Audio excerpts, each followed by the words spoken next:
nonstop Vikings talk. It's Purple Daily on Score North and ScoreNorth.com. Purple Daily, presented by Surly Brewing Company. You think you like football? Brett Favre doesn't just like football.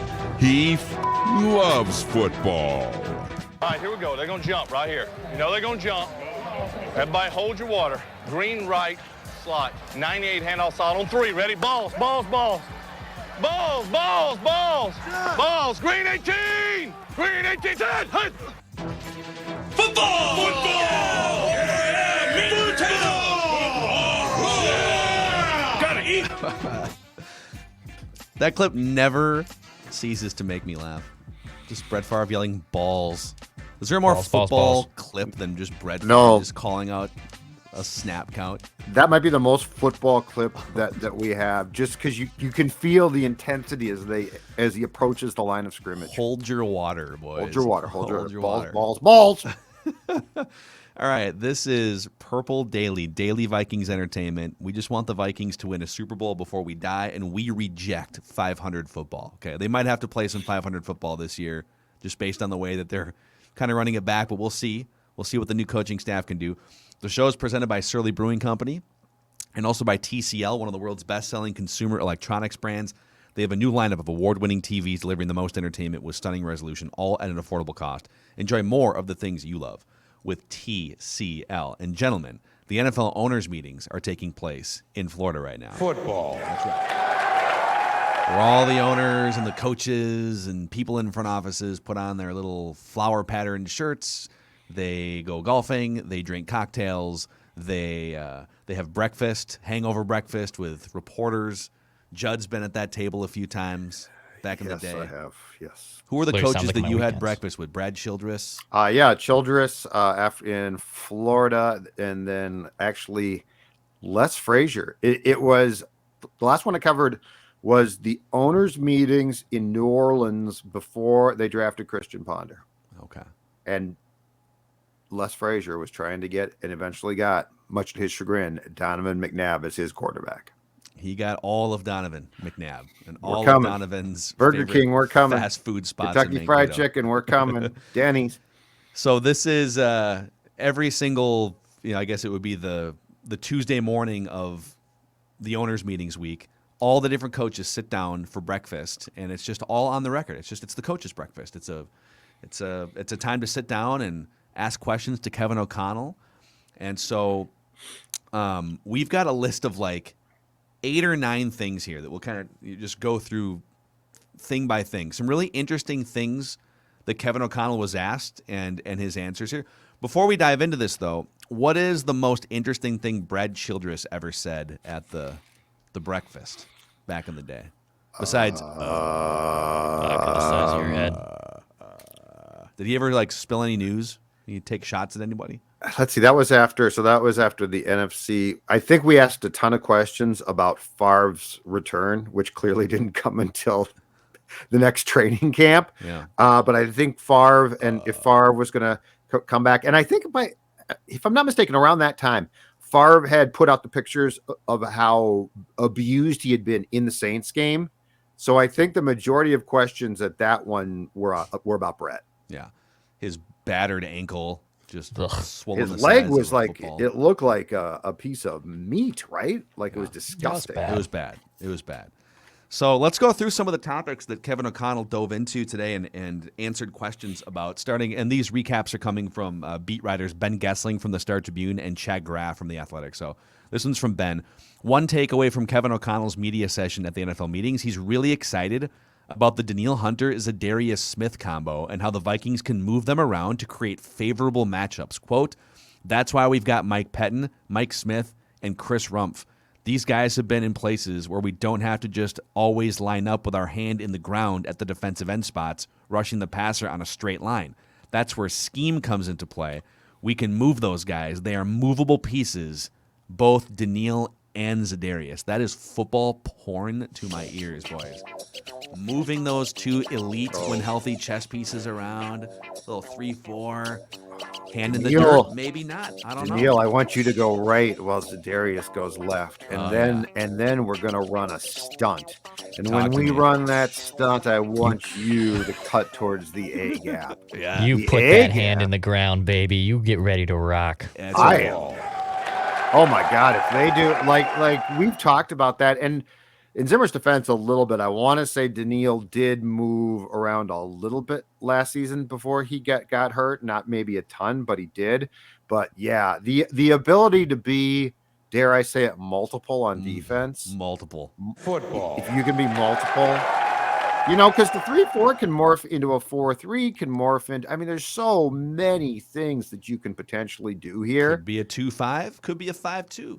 There's different ways to do it. Ed Donatel, Mike Pettin. I mean, that's a lot of football experience. That's not even including Chris Rumpf. How about a 6-1? How about a 7-0? You don't know what we're going to throw at you. But I love the way they're thinking about this. All right, let's bring these guys in. We're gonna be multiple with our looks.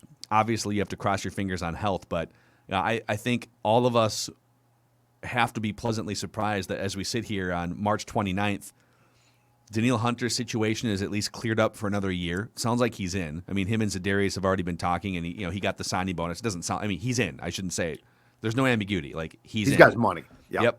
And Za'Darius Smith is something that no one really saw coming. I mean, he was a Packer up until 3 weeks ago. So, right off the bat, and now a guy like DJ Wanham becomes depth. I think when you start to look at Wanham as a starter, but Wanham as a guy for 300 snaps instead of 800 snaps, now he's a good depth player. So this is music to my ears defensively. So hopefully those guys stay healthy. Danielle being potentially turned loose to me, because I think that guy is unbelievably talented. Mm-hmm. Like, I don't think he's like, well, this is what he does well. No, I think he does a lot well. And he can be a complete freak. So I cannot wait to see him turn loose. And how much more effective, too, does he become because you've got to worry about, and vice versa, right? I mean, there are seasons where Ray Edwards would go for like 8 or 9 sacks or have big games because, opposing offenses had to worry about the Williams wall and Hall of Famer at some point, Jared Allen. Yep. So what kind of, and again, that was a 4-3, different type of defense, more of a Tampa 2 defense, but how can those guys free each other up? Could those guys and the attention you have to pay to them create interior pressure that maybe wouldn't have existed before? And can you occasionally bring Hunter inside? Because he can play inside. Like, make no mistake. Right. In 2022, he can play inside. And then we're also talking about some potential zone blitz concepts too, dude, where you don't know who's coming, and you drop one of those two back into coverage, but you bring a linebacker. I'm here. You've got endless possibilities. The personalities they have too. So Za'Darius is a personality. Harrison Phillips seems like a personality. Danielle's not really like Danielle. Just lets his elite play speak for itself. He's a quiet guy, at least publicly. He's just kind of a football serial killer. He's just roaming around. So that's some interesting stuff right there. To add to that, Kevin from Chad Graff here, Kevin O'Connell said he isn't worried about Hunter dropping into coverage occasionally in a 3-4 base defense, quote, with his length, his athletic ability, it's almost as much about taking up space on the second level of the defense as it is matching people in coverage. So he's just like an athletic, sort of lanky guy, right?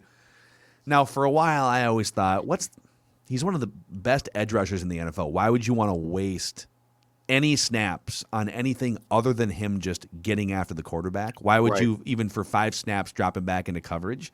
Mm-hmm. But if dropping him back into coverage throws the quarterback for a loop because what is he doing, and it makes you think for an extra split second about what might be happening, then maybe there is a strategy here. I mean, in general, just let that dude go after the quarterback, but I'm willing to let this play out and see what they can do creatively. But they're also going to change the concepts a bit. Like, I agree with you completely on a 4-3, but a 3-4 is the more confusion that you create, the better. Here's my question. Total question too. This is not a statement. Danielle Hunter, if he drops back occasionally on a zone blitz into coverage and ends up on a tight end, because this guy's a freak. Just to be clear, he is a freak. Mm-hmm. I wonder how much trouble he could cause, because I think he could keep up with a tight end. Well, I think I mean, I think it depends on I how wouldn't do this a quickly- lot, by the way. How quickly is your blitz getting home, right? Like, do I want Danielle Hunter covering a tight end 20 yards down the field? Probably. Oh not. yeah, not all the time. No, right. But I'm just saying. but can he manage and hold his own for 2 seconds, just for like a couple beats while the blitz gets home? Let's just say he strikes me as a guy that could be a little bit of a ball hawk once in a while. Oh my God! Football. Let's just Danielle say Hunter, that big paw you reaching think he up, can't catch. You think he can't catch a pass? intercepting a pass. Do you think Now, that young man can't catch a pass? I will say, like, rank the Vikings defenders in order. If they do intercept a pass, how impossible are they to tackle? He's number one, right? Can you I imagine just that think dude, he big can catch. paw reaching up into the sky? And zone I bet he's got blitz. some. I think it might a little form to it. Yeah. So that'll be interesting. I mean, they're trying to create the illusion of complexity, right? So dropping Danielle Hunter back into coverage could be, hey, we're gonna little smoke and mirrors here. What else here? Now I'm excited for the season. Kevin O'Connell on determining when to go for 2 and what to do on 4th down. Quote, the analytics and the data will drive a lot of this, which is interesting. But then the in-game specifics of that day, right? The weather, who's at quarterback on the other side, how have we played offensively, how's our defense doing? But the fact that they're going to lead with what does the data say? Okay, what percentage of the time are we converting on this play? Or based on just the game management side of it, right? We're down by 10. There's 7 minutes left. It's 4th and 7 at our own 32-yard line. Probably can't punt, right? Lean on the analytics. So what do you think of analytics driving more decisions with the on-field coaching staff? The Vikings front office, to their credit, under Rick Spielman, they were very analytics friendly in the last 5 or 10 years or so. Right. How much of that information was being absorbed and then utilized by Mike Zimmer and his coaching? Mike Zimmer was pretty aggressive on 4th down. Yeah. But my beef with him was always he was so clueless on, like, him and then the coaches that he would hire on what play calls to run on 2nd and short. Like, they were one of the most run-heavy teams on 2nd and short, which is a wide-open playbook play. You can make big plays on 2nd and short because anything's possible, right? And they would always lean percentage-wise more toward running the ball than most teams in the NFL. So I like using analytics as a base here, and then use your artistic creativity and what's happening in the game to make the final decision. What do you guys think? I like this a lot, and so in game, I think the 2nd down play calls will change. I think that Zimmer probably takes too much heat for not using some of the data in game. I think he probably did. I think the bigger problem went to the off game day stuff. Like, we know he practiced these guys hard late in the season at times. Yeah. And the Vikings people said, the numbers show, everything shows, you shouldn't. And he's like, I don't care. Yeah. So I actually think O'Connell is going to bring in new age thinking that we might not see as much of, but is going to be, I guess in the best term to use is not detrimental, because in my opinion, practicing a team in December hard is detrimental. And go back to the week that they were preparing for the San Francisco playoff game when Thielen damn near tore his Achilles and got hurt. That was ridiculous. Why are you doing that? Like what are you should be doing, like walkthroughs and stuff, not going full speed. So I think what we're talking about a little bit is going to be behind the scenes stuff. But I'll go back to what I said on Mackie and Judd. That's my favorite thing. I think the in-game manager helping O'Connell on decisions is huge, because I think the worst thing is, and Zimmer was victim to this a lot, and PJ Fleck is, the head coach has so much going through his mind. Like, he's managing so many variables that to have to be like on a challenge, make a snap decision at times, or on just several clock things, timeouts, right? I think the most influential thing is not just to go with what the numbers say, but to go with what a person who is, this might sound weird, disassociated from the intensity of the moment say. Yeah. So I really like and think it's long overdue that the Vikings are trending towards a person that can help the coach manage the game itself. I really want the head coach to be a game theory master above all else. And I'm going to read you another quote here, and then I'll sort of respond to what you just said. So this is from Ben Gessling. Kevin O'Connell added, there may be some weeks where he turns the offense over to Wes Phillips during the week in terms of, I think he's talking about preparation, not play calling. And I'll go be a defensive coach that week, he said. That's the good part about being a head coach now. You can be in different rooms when you want, and nobody can say anything to you. So interesting. I get that it makes sense for him to call plays offensively, and I think having your finger on that pulse and driving that strategy, especially when you have a quarterback like Kirk that's more comfortable just sort of being told what to do. Kirk's not a Tom Brady, Peyton Manning, run the whole show, so he does need that person kind of, in the catbird seat with him. But I think you need to be a master at the 30,000 foot on game day. And that might include touching on the defense, touching on the offense, touching on something special teams while thinking about timeout management. Okay, the clock is here, the score is this, so we need to be doing this. Hey, we got to get this playoff in this times. Like all of that stuff. I think it's, especially as a first-year coach, it's really hard to be thinking on that 30,000 foot level and be a master at game strategy when you're trying to figure out what's the next play, what's the next play, what's the next play. So I'm torn here because he is probably the most, even though he hasn't had a ton of experience calling plays, like this is all his vision coming from the Sean McVay offense, and so does Wes Phillips. But I think long-term, calling plays seems like a detriment for a lot of coaches, even though they might not realize it. So I'm curious to see how this plays out. I would love if he could just like delegate some of that stuff so that he's more of a 30,000 foot guy, but he's going to call the plays. So we'll see what happens. Coaches fail so much. Right. PJ Fleck, Mike Zimmer, at how to manage the clock, that's part of the reason too. Kirk Cousins hasn't been great at this in his Vikings career. Part of the reason why defenses scored points at the end of the first half was because the defense was bad, but also because the offense didn't do a good job managing the clock to make sure they got the last possession and didn't punt with 45 seconds left, right? Yes. And for a coach that calls offensive plays, which I think quite a few do now, the other thing to me that becomes imperative, and we'll find this out at some point, it'll take a little bit of time, but what's the relationship truly like between coach and quarterback, right? Mm-hmm. Like you need a quarterback who's thinking along your lines, who anticipates things. I don't think the relationship can be super successful if I am just calling plays in. The Goff McVay one, right? The first year, we know for a fact that McVay was diagnosing and calling plays in until the clock until the headpiece in Goff's ear shut off at like 15, whatever. That ain't ideal. That ain't ideal. I need a quarterback who is like, oh yeah, okay, and can take it. And I guess that's my question about Kirk, because are you going to have to prop Kirk up, or is Kirk going to say, I'm thinking along the exact same lines, I can take control? Yep.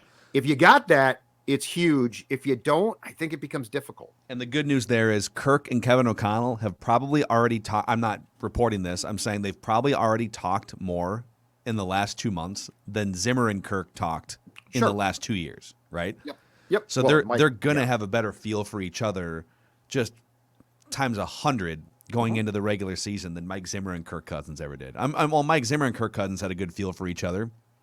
They didn't like each other, and Zimmer didn't like to. Well, and Mike was going to fix that defense, and that was Mike's goal in life. So, Yep. All right. Some other interesting things here too, but I think if Kevin O'Connell were to speak on behalf of the best beer in the Twin Cities and beyond, he didn't get the chance today, but he probably would have lauded Surly, is my guess. That's exactly right. And do you know who comes into my office in which I sit right now each and every day for a nice conversation, a conversation where we go through what makes a beer special? My good friend, always by my side, Surly Furious, the best IPA in town. This is the quarterback. Like, the Surly Brewing family is fantastic. Don't get me wrong. The variety pack is great. I love it.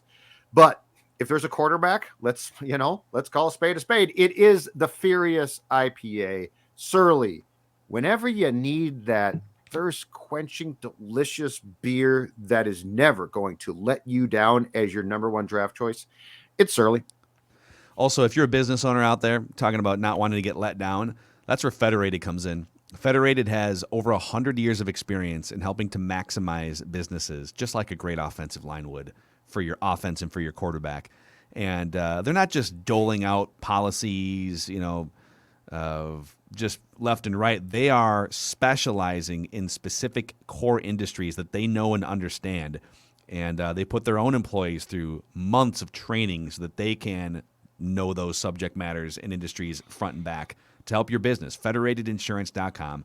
And remember, at Federated, it's our business to protect yours. Okay, back to football. Kevin O'Connell. So we did a much deeper dive on the offensive line aspect on Mackey and Judd today. And we'll talk, obviously, throughout the offseason about the offensive line, too. But he said there's going to be an open competition at right guard for the Vikings. Sound familiar? I think we're pretty used to that year in and year out here for about 10 years. New signee Jesse Davis may be the front runner, according to Chad Graff, but he's not being handed the job. O'Connell said, quote, "There's plenty of coaches in this room right now who are talking about 2 or 3 or 4 spots on the offensive line coming together, while the Vikings have one open job right now at right guard." So Jesse Davis, the Dolphins' offensive line was a disaster last year. He was their starting right tackle for the majority of the season. He also played some guard. Among 215 qualified offensive linemen last year in the NFL across all positions, he had the 4th most pressures allowed. It was bad. Mostly at tackle. He's been better at guard than at tackle in his career, but he's not great at guard. He's a veteran. He's got some experience with the Vikings coaching staff here. And, I think the hope is that you put him with Wyatt Davis, with Oli Udoh, and this coaching staff can, but again, sound familiar. So what are your thoughts here as they go into another right guard open competition offseason? Just play the Spielman chuckle, and those are my thoughts right now. Sound familiar? Yeah. Yes, it does sound familiar, Phil Mackey. Yeah.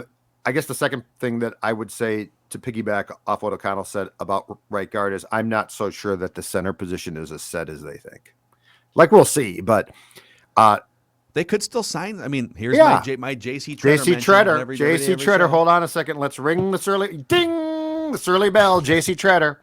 Yeah. It is. Okay. Just of all, I guess of all the areas that I thought they would upgrade a little bit more, like if defensively there were certainly a few, I thought that there would be more changes. I guess my biggest surprise is that the offensive line, I thought you'd have a new center or a for sure right guard. And it seems like we're going back to the old well here. So this does surprise me a little bit, at least. It is so interesting the way that they're looking at this. Now, on the flip side, this is a smack in the face for the cap is fake people, because the Vikings are staring at a very obvious upgrade or situation in need of an upgrade. The offensive line. We talked about this on Mackey and Judd, so go check out the full 20-minute conversation, but they clearly need help with some of these positions, center and right guard. And there are options. There have been options out there, right? Yeah. Jesse Davis signed a 1-year, $2 million contract. Brandon Scherf signed a $17 million a year contract. Brandon Scherf's one of the 5 best right guards in the NFL. If the cap was fake or a myth or non-existent, why would you fix a problem with a guy who's been a problem as opposed to just going and getting Brandon Scherf? Because you don't have enough money to do it. Well, that's why they're settling for Jesse Davis. And that's why I thought that they might take away a veteran player or two to give them some cap space to address this. Because to me, this is one of the things that clearly affects Kirk. Yeah. And I thought we were trying to do everything possible to make Kirk successful. I would say not addressing the center or right guard is surprising then. Yeah, I'm not upset by it because I'm not. Again, the most important thing from my end is I am not invested in 22. Like, it's going to play out.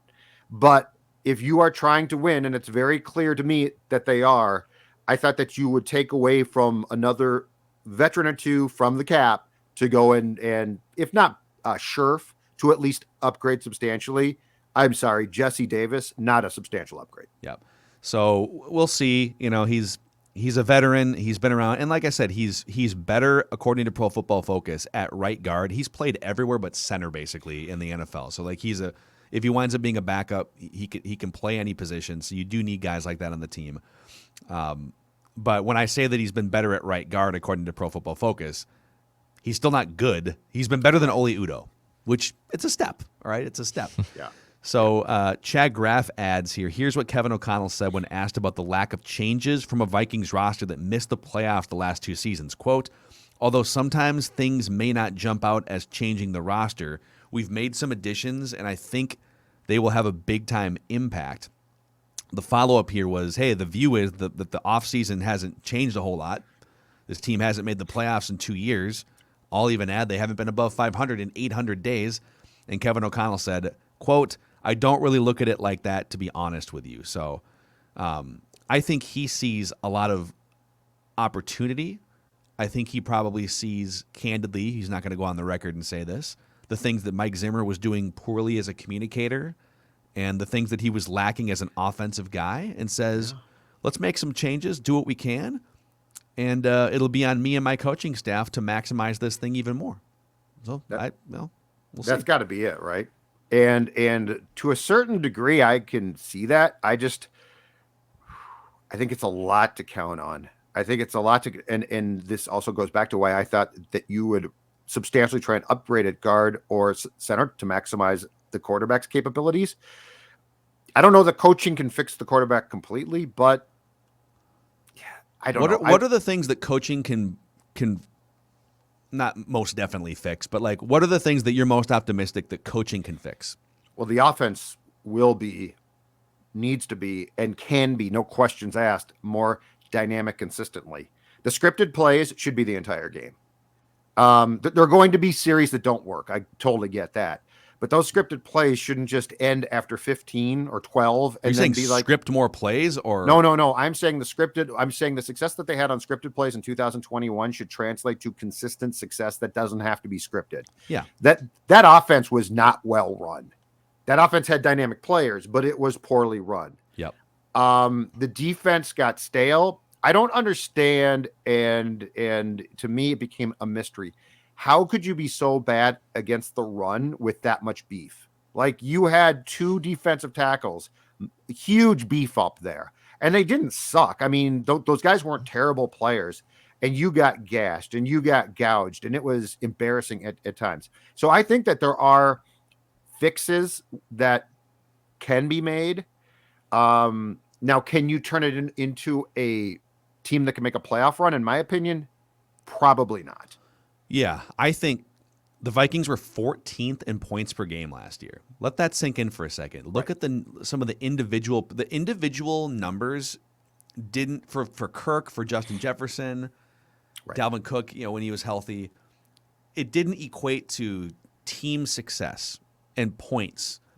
And you can put up a lot of numbers between the 20s, but are you punching in when you need to? Why yards, I don't count yards.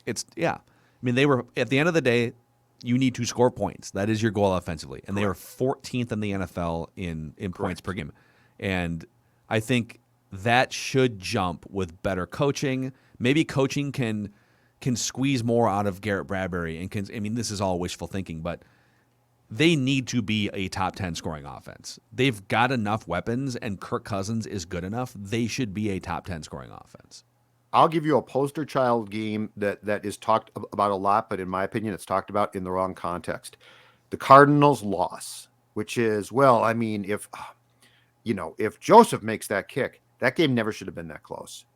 The defense disappointed them, but guess what else? I believe it was it the second play of that entire game? You hit KJ Osborne deep on a beautiful play. Great play call, right? And then it sort of disappeared. Like that was the Vikings' day. The Vikings should have had a huge day. Yeah. And instead it was a close game, and it shouldn't have been. That game was a great example. So they scored 23 points in the first half. Yep. They snagged a touchdown right out of the gate in the third quarter. So it's funny, they're actually losing at halftime of that game. They were down 24-23. They scored right away. Vigil picked off a pass, right? That's right. It was a Vigil defensive touchdown. Bad Kyler Murray pass. So I'm glad you brought this up. It's a perfect example. This is not to dump on Kirk or anything, but right. People talk about that Cardinals game, okay? Dump on the defense. The defense was bad in that game. The offense scored 3 points in the second half. Correct. Like That's not good enough. this whole narrative about look at all the close games that they lost. There were examples that shouldn't have been close. Yeah. The Detroit game, Kirk never should have had to lead a late drive. They should have run the Lions out of that building. Yeah. Justin Jefferson caught 7 first half passes, and then we said, but he was taken away. It's the Detroit Lions. Cleveland, the first drive, they looked magnificent. The Vikings looked great. After that, they couldn't move the ball. Yep. That's a Vikings problem. That's not like the Browns defense was good, but that game should have been a 10-point win. Yep. And that Cardinals game too, it's like games aren't always going to flow perfectly for you. You're not going to take a lead and then defense holds. Like there's going to be games where you're going on the road, you're going against Kyler Murray. That team was loaded and they were playing their best football in the first, 10 weeks of the season. Right. They're probably going to score 30 points. Would it be nice if the defense could be better and hold them to 21? Yes. Is that reality? No. Right. You still need to find a way to go toe-to-toe in that second half and win the game. And you scored 3 points offensively. How can you unlock that, right? And that Osborne scripted play was magnificent. Yeah. Like that's the type of, okay, that starts your day. It shouldn't end with, well, in the last 2 quarters, we scored a field goal. And then your poor kicker misses, and it's like, Joseph cost you that entire game. Actually, the story of that game was much more than Greg Joseph. Yeah, well, that's an interesting one. And then the last thing here for now, Chad Graff has the note on Irv Smith Jr. It doesn't sound like Irv Smith Jr. will do too much on the field this spring during some of the OTAs and minicamps as he works his way back from the season-ending meniscus injury. O'Connell said, quote, "We're going to be smart with Irv, but there's no reason why he can't hit the ground running from a mental perspective this spring. But they're going to pump the brakes physically on him." I mean, he could be, it's kind of a hypothetical because of the knee injury, and he hasn't quite lived up to the potential yet in 4 years, but man, that dude can be a weapon. He's a wide receiver. Yep. He is. Absolutely. He's an athletic freak, and he's just got to get healthy, still dealing with the recovery. I'm telling you, I believe he was the best offensive player I saw in training camp last summer. He was unbelievable. And they were going to, I give them credit. They had plans there. And God bless them, it wasn't Tyler Conklin. Conklin had a nice year, but believe me, he did not replace what I saw of Irv Smith in practices. Yeah. Irv Smith is a wide receiver who happens to be listed as a tight end. Yeah. So that's 100% right. Boys, we also have 2 interesting overtime rule change proposals to touch on before the end of this episode. But let's touch on Judd's rock hard abs here. Let's touch on Judd's Adonis physique. Okay, no, keep your shirt down. No, you want to see it? You want to see him? Keep your shirt down. Okay, I won't, but I do wanted to tell you about my friends from Livia Weight Control Centers, where I've gone from approximately 240 pounds last September to 201 pounds last time I checked. That's right. And now you're saying, well, if Judd can do it, so can I. And you're exactly right about that. And have I got an offer for you? 25% off the program plus 35 meals for free. 25% off plus 35 meals for free.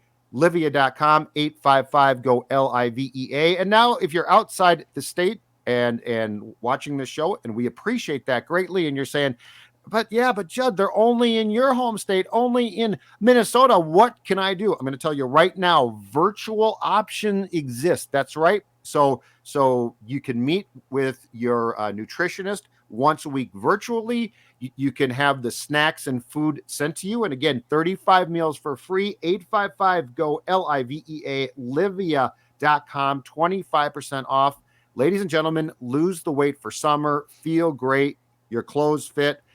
And again, if I can do it, you can do it. So join me. And speaking of summer, as we look ahead optimistically, I know we just got into spring here, but we're looking ahead into riding season. And Dennis Kirk has you covered from all angles, 160,000 parts and accessories in stock, and they do free shipping on orders over $89. So whatever you ride, whether it's a Harley, Indian, Metric Cruiser, sport bike, you'll find what you need at DennisKirk.com. They've been huge supporters of us from the beginning. We launched Score North 3 years ago. And they've been along for the ride. That's right. Oh boy, pun intended.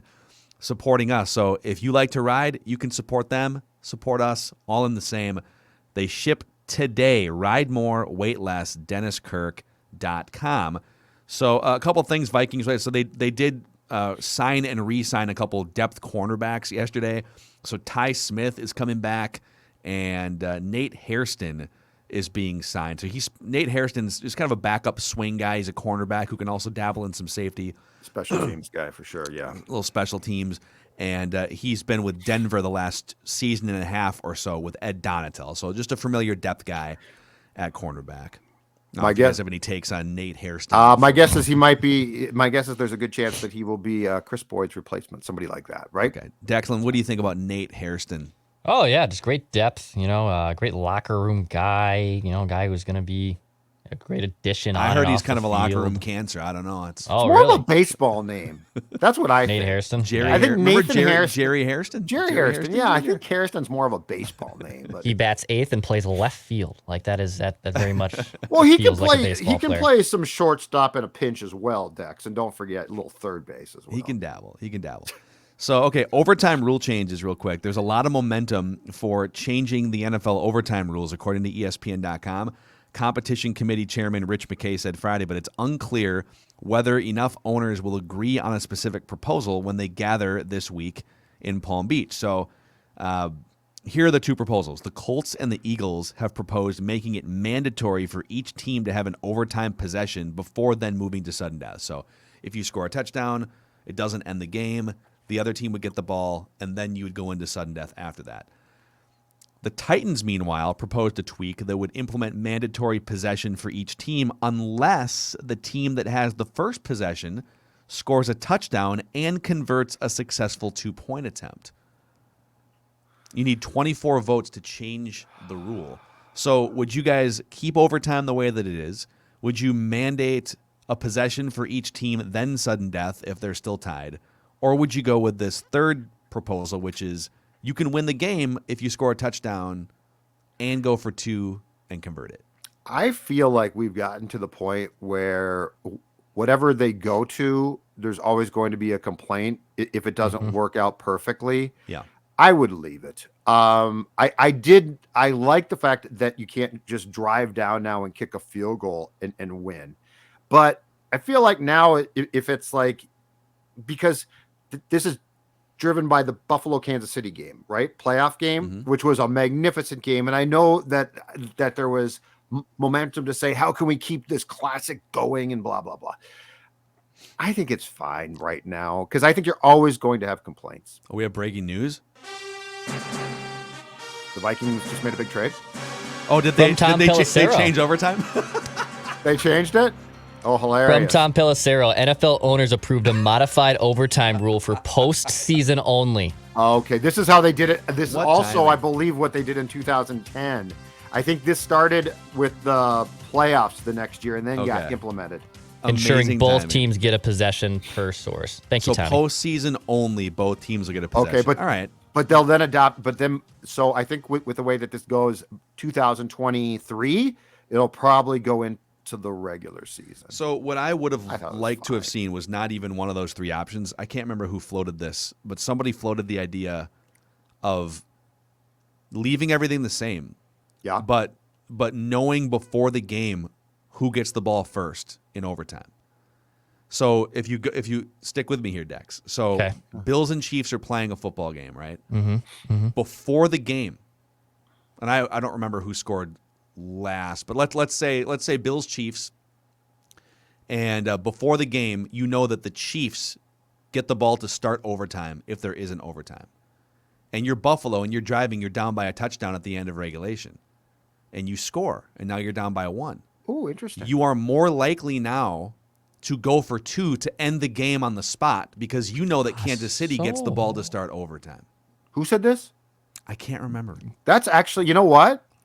Okay. So everyone up Yeah, front, strategic. listen, It's everyone knows strategic. up front, That- if this I like game goes to that. overtime, the Chiefs get the ball first. So I do don't what mind you will that. with that information. Yes. I sort of like that because it forces your hand strategically.